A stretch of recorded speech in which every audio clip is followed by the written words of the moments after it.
In our organizations, we hear things like psychological safety, DEI, belonging, empathy, compassion. All really important things, especially in a healthy, happy organization for the employee experience. But you can't do any of that without safe spaces. My guest today has some experience actually building those, and she's going to walk us through it and tell us why and how it's possible. Hold on.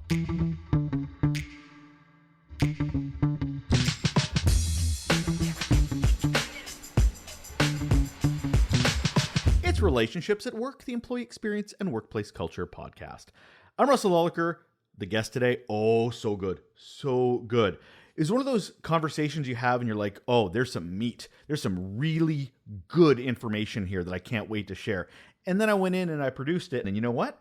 I found even more good information that's coming out. So it's really exciting for me to share this with you. Before I get into all that, though, I want to start with, I do a podcast, right? You're aware. You are listening to a podcast that I share, host, produce. You get that. Okay, you're very smart people. Obviously, you know that. But you may not know that I also do a very exclusive weekly note on the topic of leadership, employee experience, and workplace culture. For example, the next one, going to be in inboxes. Well, by the time you hear this, you may have already gotten it in your inbox. Boldness, boundaries, and belonging. That's just an example of one of these notes that I pass over into your inbox. This one is about modeling behavior as leaders, the problem with calling work colleagues family. I've already fucking hated that. And how to create safe spaces at work. It's about this podcast. So if you're curious about raw notes, which is what I provide and distribute weekly, every Thursday, just go over to russellawliker.com. That's my name and my last name.com. On the top right, it will actually just say sign up for raw notes. And once you do that, you get yourself a free employee journey interview set for free. And then you're all signed up and ready to go to get a raw note. Just that simple. It's funny that today's topic came up when it did. I say that because just recently I've had some very, very honest conversations with people. And we had every intention of having a conversation about something else. But then there was that moment where they're like, oh, no, I need to unload. I need to have a place where I can be myself. I can be honest and I can just share without any filter for my own mental health. Just to hear somebody who gets it and hear my voice out loud telling them what's going on in my life and revealing that. So safe spaces. I've been very lucky and very honored to be someone that people feel that a safe space is created between us. But that is not always the case. And my guest today is talking about how intentional they should be. Really intentional. So we're going to talk with Nikki today, and I hope you're ready to get your mind a little bit expanded.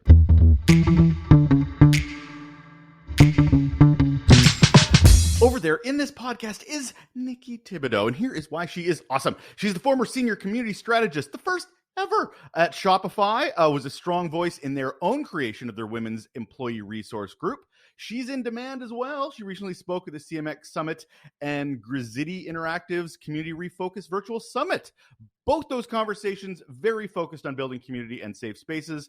And guess what we're talking about today? Hi, Nikki. Hello. Thanks for having me. Happy to have you here. We're going to create an interesting space of conversation today as we get into this. But first, what's your best or worst employee experience?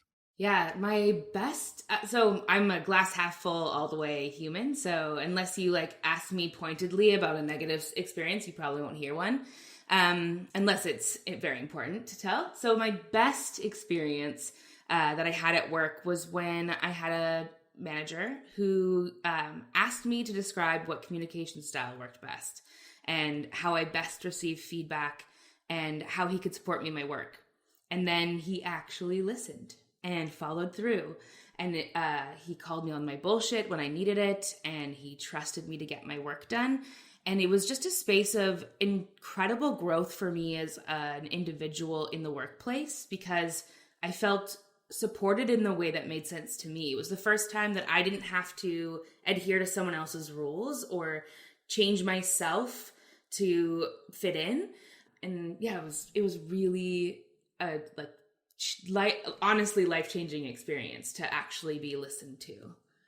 Isn't that heartbreaking in the sense that that is, I mean, don't get me wrong, I love that. My heart's all like 3 times bigger, but at the same time, Yeah. why does that have to be such an anomaly versus the way the world should work when it comes to leadership? Yeah, the interesting thing, like I've seen this conversation happening very recently around managers and how there are managers who are put in that place because they're really good at the subject matter. And then there's those who are put into place because they're really good at people leadership. And I think that there's fewer people leaders than you'll find those who have climbed the ranks due to being really good at the subject. My mom introduced this line to me, to the level of his incompetence, Yeah. right? He rose to a level of, okay, now you can't go any higher because you can't do more than what we're giving you, even if you're horrible at that. Yeah. So I hear that more and more. And I think we spend way too much time focusing on thinking leadership is about delivery rather Yeah. than the people side of it, when it should be both. Absolutely. You can't have a valuable leader without both because otherwise your humans can feel like they're being treated like humans, but if they don't understand the business and the scope of work, then your team's going to suffer and then all of a sudden they don't have jobs. And so there has to be that balance of being able to be your whole self but actually bringing work to the table as well. This is such a nice transition into what we're talking about today. Yeah. So we're talking about creating safe spaces. So I guess the first question I would ask before we get into what a safe space is, Mhm. why would an organization even need one? Yeah, I think this is the question that people ask, well, at the organizational level all the time is like, why would I want to invest the time in this type of work?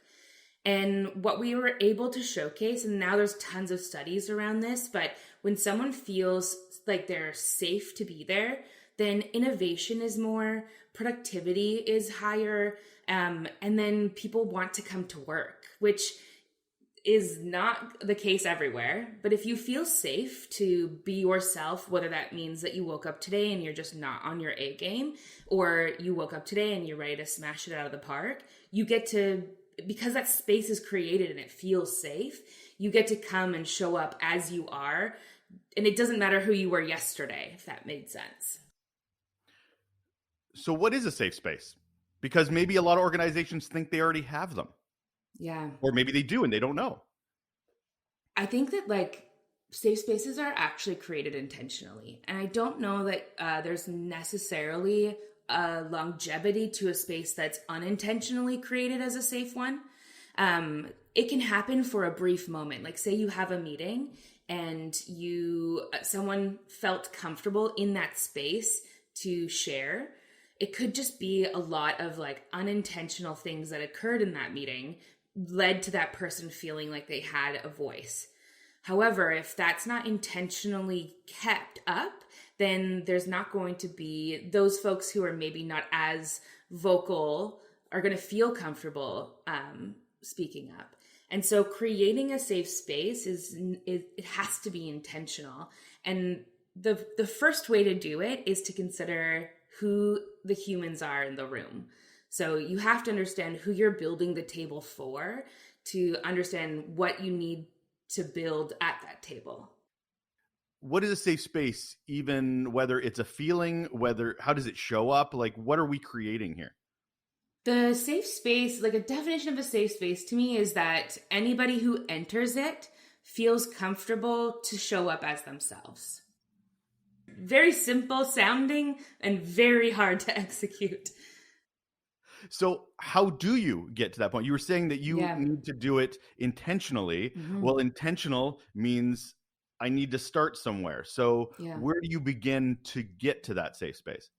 Yeah, this is like fundamentals of building community. So when you're trying to build for a community, and we can talk about it from like a really business organizational standpoint and not necessarily feely, because it has roots in like accomplishing goals. And so when you are talking about creating a safe space, you have to understand what are you actually trying to accomplish with that safe space. because there are a myriad of different things. Like if we're talking about employee resource groups, it's going to be different than like a team culture makeup or, like an office safe space. And so if we're talking about the makeup of a team and creating a safe space within that team, the goal is likely rooted in a business goal. Like our OKRs are in acquisition. And so in order to acquire, then you start working backward. And so it's like, okay, our team's goal is purely acquisition or purely sales. And so what kind of environment do I have to create so that they can be their best selves and achieve that goal? And if you create a safe space wherein there's, encouragement to share your failures, there's encouragement to share your wins, then you're going to be able to foster an environment where your sales reps are starting to avoid mistakes other people are making because there was the safe space created to share in those losses. Is there a difference between a virtual versus an in-person safe space? Yes, but not necessarily in the ways that I think people inherently think. I think like it all comes back to what humans are going to be in that space. And so, for example, if we're talking about a safe space in person, you could be talking about like, can they physically get into the building comfortably? Like, are there people who they may not have a disability, but going up the stairs is like they'll be out of breath and we don't want them to feel like they're being watched. And so can you create a space where they can come and show up and feel confident? And then in virtual space, have you set the rules in a way where people understand how to be in that space? Like what's expected of them or what's not expected of them? And so being able to be really clear. One of the things, so at Shopify, we created this program called Empower Hour.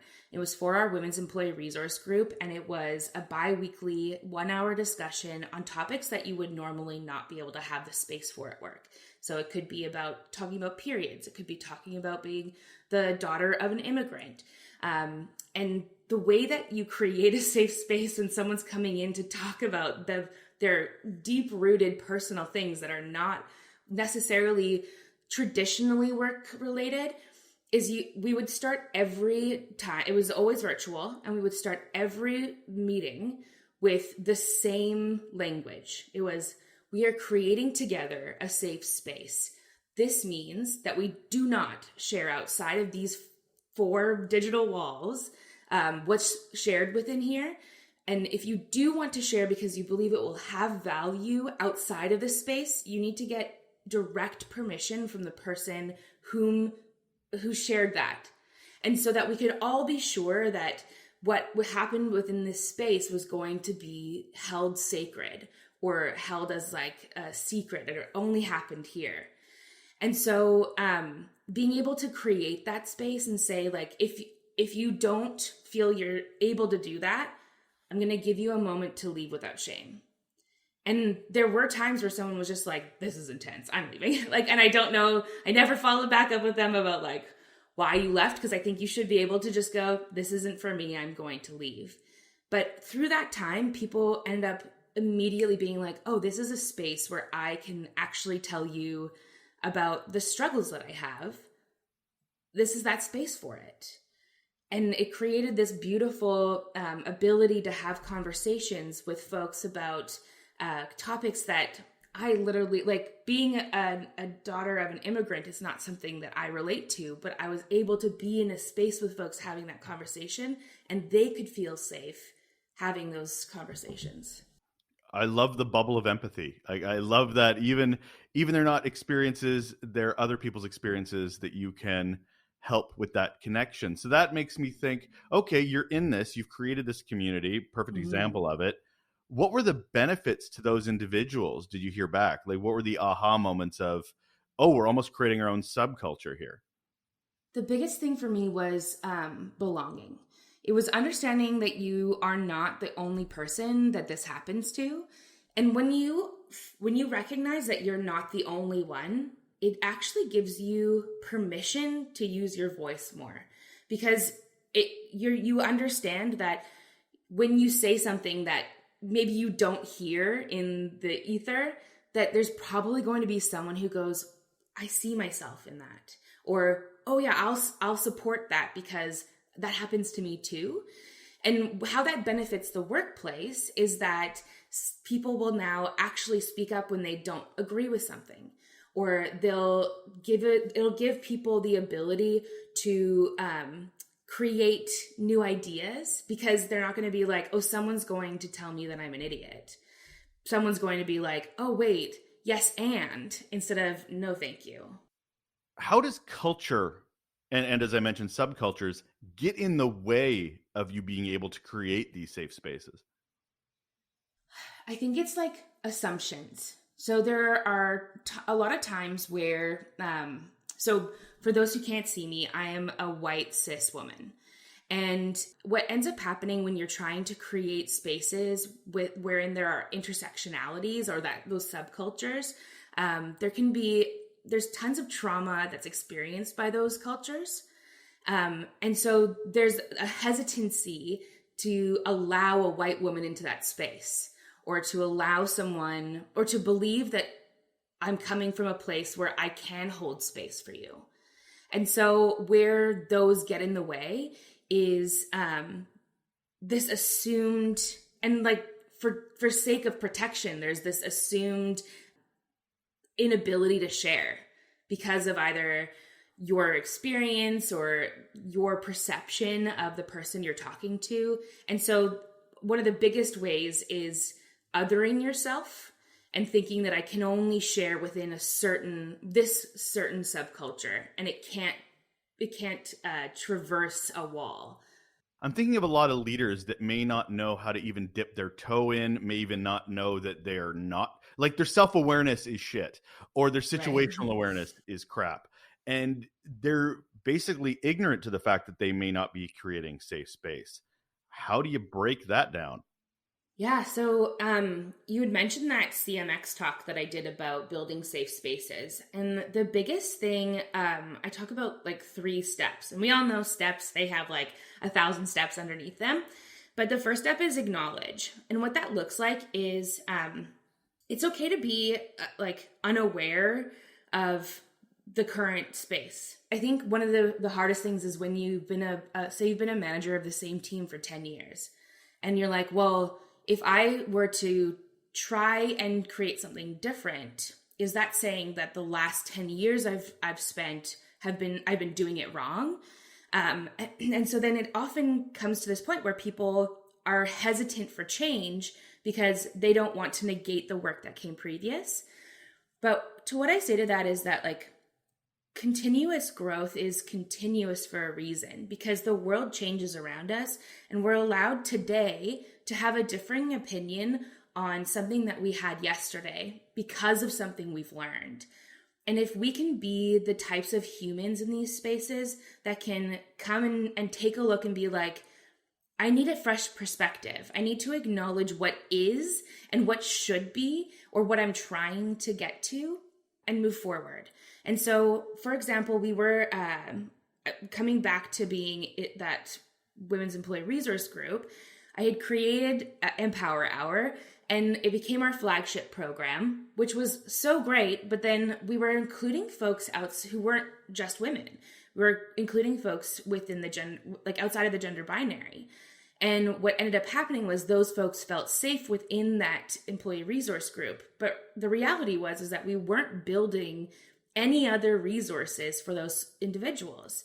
And so we came a time where we had to acknowledge that we had been unintentionally including a group of folks who then felt supported by something that was not actually built for them.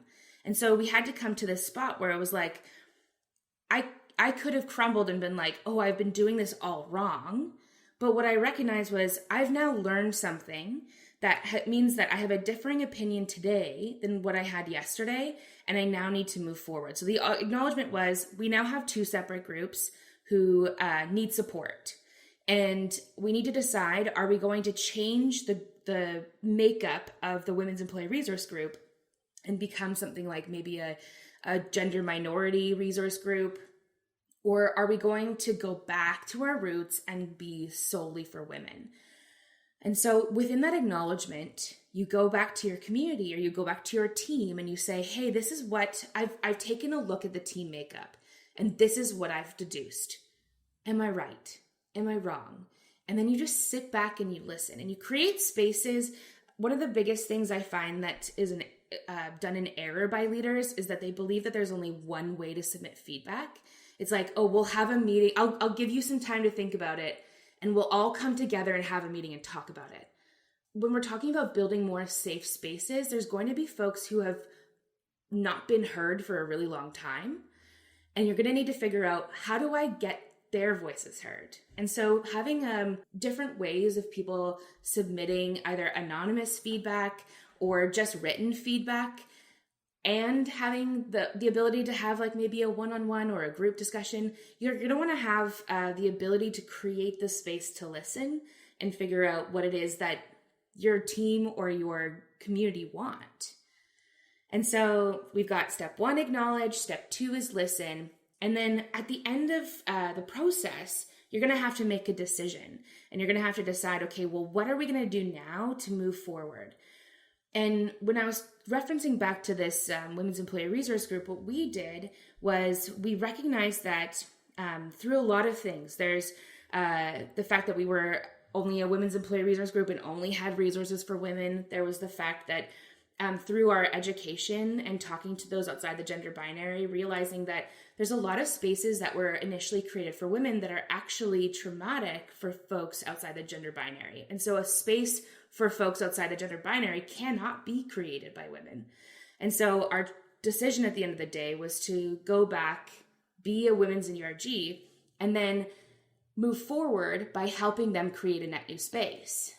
And so once you've made your decision, step 3 is inform.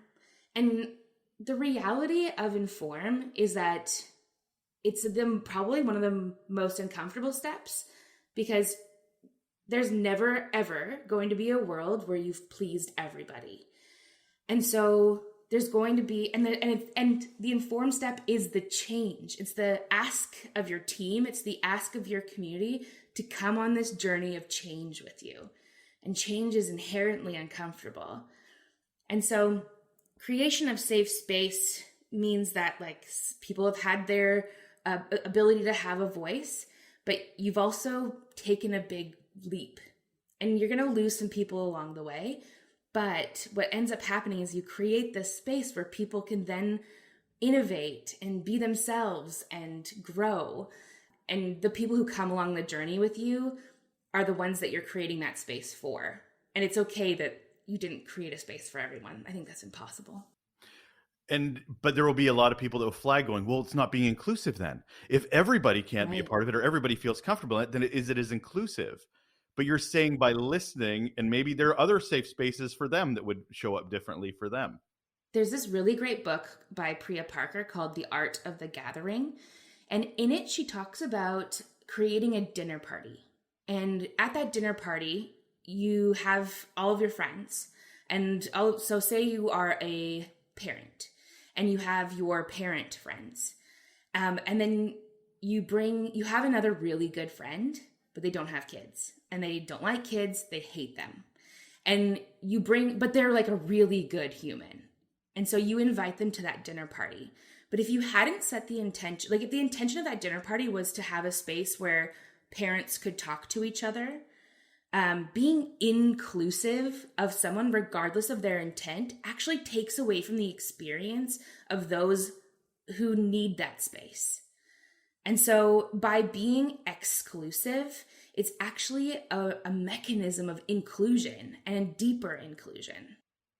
So you've acknowledged, you've listened, you've informed, you're creating a safe space, you've set the dinner table, as it were, in the rules and not rules. How do you keep this going? How do you maintain a safe space over? Because I'm assuming you don't just want to create it and then let it die in a heartbeat. This is something you want to establish over time. So how do you go about doing that? Yeah, so within the space of you like figuring out what it is that you're trying to achieve, you're going to be able to measure against that. And sometimes it is actual metrics, like you can survey your team or survey your community and figure out, am I doing the thing? But a lot of time it's just like, is this working? Are we, like, if you're coming back to that sales team analogy, are we achieving our goals? Are we actually getting the sales output we need to? And if you're not, then you come back and you go back to acknowledge, like you assess the situation, you acknowledge what is, and then you figure out what you need to change. And so it's always going to be constant, because like referencing back to the beginning of this conversation, we were talking about how there can be unintentionally safe spaces. But if you don't continue nurturing that safe space or doing things intentionally, then it's just not going to maintain that space. Now, do you feel, especially as somebody who created a community within a larger organization, Yeah. that it is success just basically building a tons of little subculture safe spaces that eventually join up, bubble together into a big, like, are you just building a lot of them to build a big one? Or is that not how this works? No, I think like you don't build a safe space just to build a safe space. You build a safe space out of a need. And so that could mean that you have a lot of them. Like in a big organization like Shopify, we had, I think it was 7 or 8 employee resource groups. And then within those employee resource groups, you have intersectionality. So for example, we were a women's employee resource group, but we had Indigenous women or gay women. And so it's like you have all those intersectionalities, but it isn't on the organization necessarily to identify what spaces need to be created. It's my belief that it's you as an individual you need to create an organization where any individual can say, I don't feel represented or I don't feel safe. And there's a mechanism to solve that. But it's not your responsibility as an organization to identify necessarily what safe spaces need to be created. So are you saying it's the responsibility of not executive, but rather the management supervisors to do this? I'm just trying to wonder where the responsibility lies. I think that like the responsibility of creating a culture where people can speak up and speak out is important at the executive level.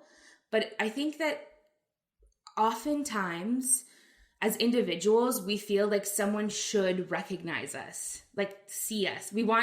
Everybody wants to be seen and recognized. But in the reality, like I remember part of my background is in helping small business entrepreneurs. And one of the biggest lessons that often they learn is that they have to nominate themselves for awards, or they have to submit themselves for, if they have a product-based business, they have to submit themselves to be on that top 10 list. The editor is not going out and actually finding 10 things. It's a curated list from someone who submitted.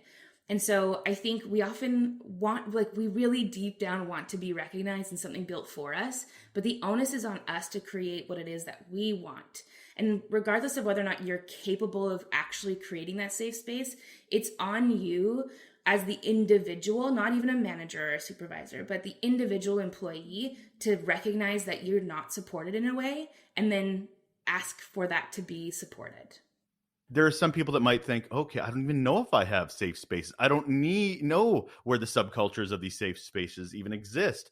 What are some of the red flags people should be looking for that think, you know what, you need to be focusing on this?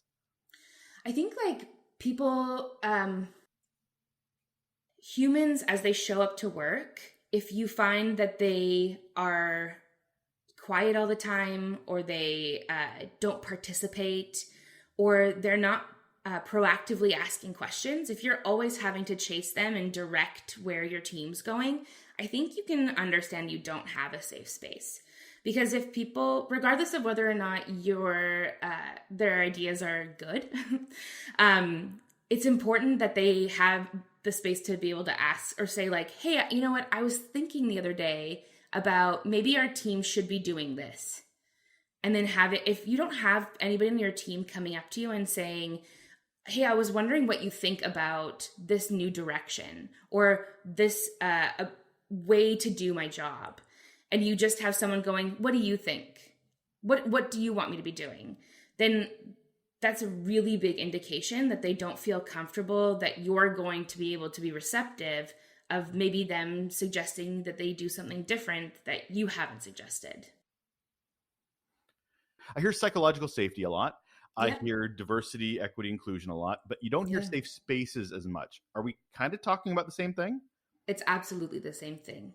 One of the things about like diversity, equity, and inclusion, like, so Shopify is obviously a place that plays within capitalism, right? Like it's like a harbinger of capitalism. And so if we talk about building a product for the masses aren't just white people. And so if you have just white people at the table, you're going to be missing a huge market. So if we talk about it in a capitalistic sense, the importance of including others in the conversation is that you're then going to have diversity of thought and be able to sell the product to more folks. And like, we can just put it to numbers.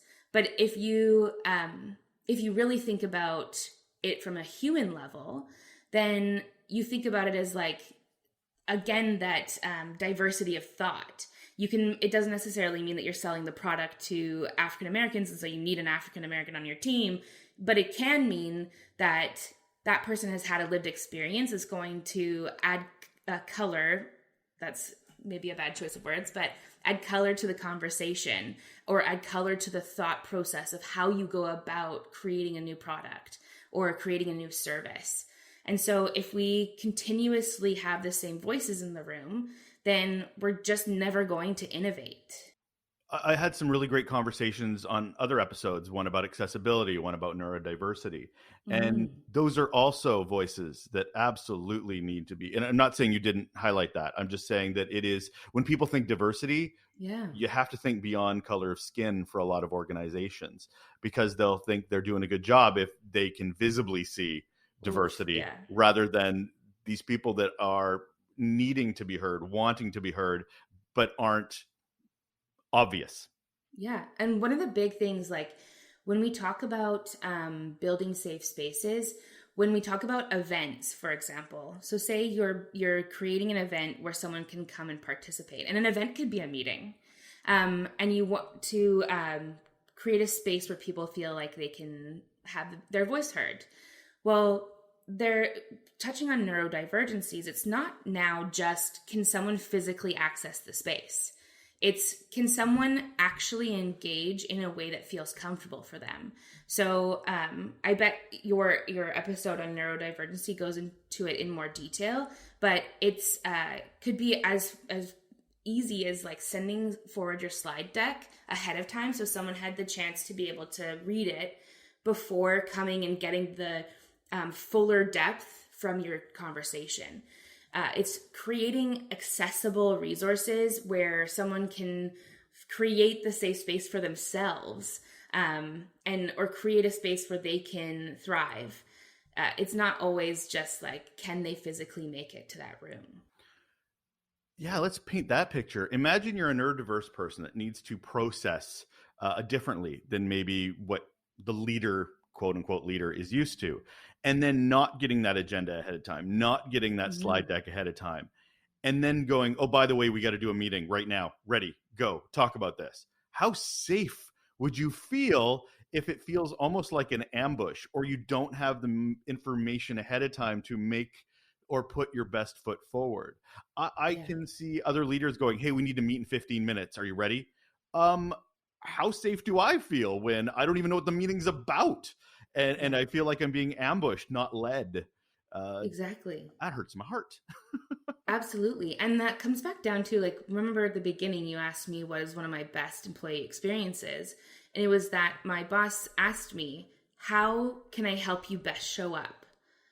And it really comes down to, as a leader, have you created a safe enough space on your team where your individuals can say, I need a day's notice for a meeting, or I need to meet in the afternoon because I'm a bitch in the mornings. Like, what's the safest space for them? Or I need the minutes of the meeting prior to meeting with you. Or I have a friend who their team works really fast. And so those last minute meetings happen all of the time. And it may sound funny, but like, especially in this economy, if their boss is going to say, we need to meet in 15 minutes, they have to say, your job is safe. It's about the work.